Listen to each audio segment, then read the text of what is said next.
Fason Radyo. 6 Ekim 2025 Pazartesi Bakü Stüdyosu'ndan herkese merhaba. Fason Radyo'da Azərbaycan'dan haberler programına hoş geldiniz. Ben Özlem. Mən də Eli. Bütün dinleyicilerimizi salamlayıram. Özlem, bugün de gündem istidir. Öyle görünüyor Ali. Hemen başlayalım o zaman. Sanırım Türk dünyasını ilgilendiren önemli bir zirve var değil mi? Bəli, tam olaraq elədir. Bugün və sabah Qəbələ şəhəri Türk Dövlətləri Təşkilatının 12-ci zirvəsinə ev sahibliyidir. Türkiyə Cumhurbaşqanı Rəcəb Tayyip Erdoğan da zirveye katılmak için Azerbaycan'dadır. Harika bir haber. Türk dünyasının liderlerinin bir araya gelmesi, özellikle de bölgesel barış ve güvenlik gibi önemli bir temayla toplanmaları çok değerli. Tamamilə razıyam. İndi isə qonşuya, Gürcüstana baxaq. Orada vəziyyət biraz gərgindir. Meydan TV-nin yazdığına görə 4 oktyabr bələdiyyə seçkilərindən sonra paytaxt Tiflisdə 10 minlərlə insan nəticələrə etiraz üçün küçələrə çıxıb. Seçim sonrası protestolar, tanıdık bir durum.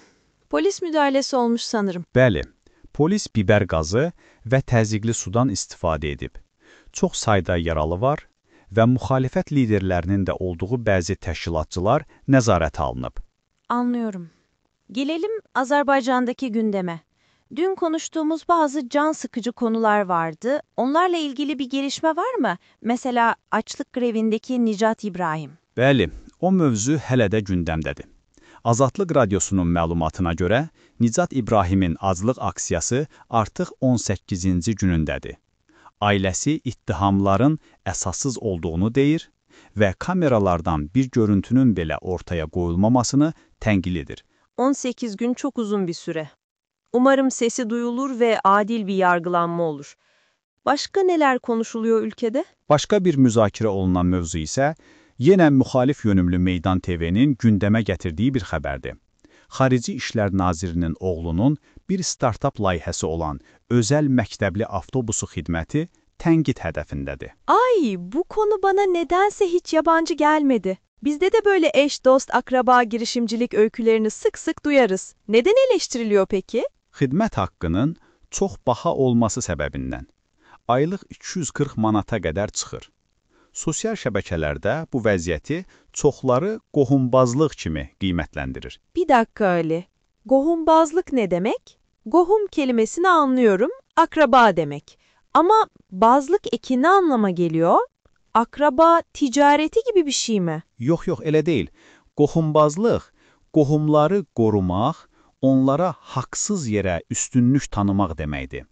Sizdə məncə buna adam kayırmacılığı və ya torpil deyilir. Ha, şimdi tam oldu.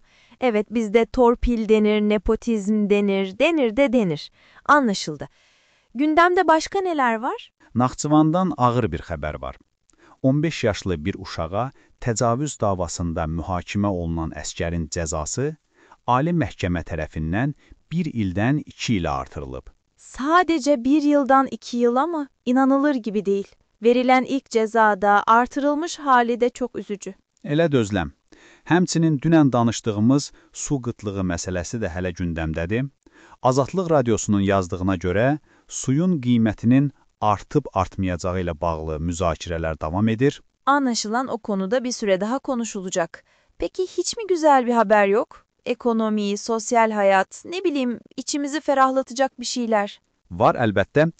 Mərkəzi Bankın məlumatına görə avqust ayında ölkədə kartla edilən xərcləmələr 7 milyard manata çatıb.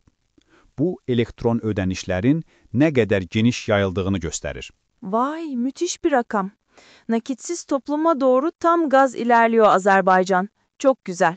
Və son olaraq, Şamaxıda rəngarəng görüntülərlə Beynəlxalq Manqal Festivalı başa çatıb. Həm yerli, həm də xarici qonaqların böyük marağına səbəb olub. Harika. İşte bu haberle bitirelim. Konu mangal olunca, kebap olunca bizim için akan sular durur. Türk-Azerbaycan mangal kardeşliği diyelim mi? Elə də, deyə bilərik. Ali, verdiğin bilgiler için çok teşekkürler. Mən də sənə təşəkkür edirəm Özlem. Fason Radyo'da Azerbaycan'dan haberlerin bugünlük sonuna geldik. Yarın yine aynı saatte Bakü Stüdyosu'nda buluşmak üzere. Hoşça kalın.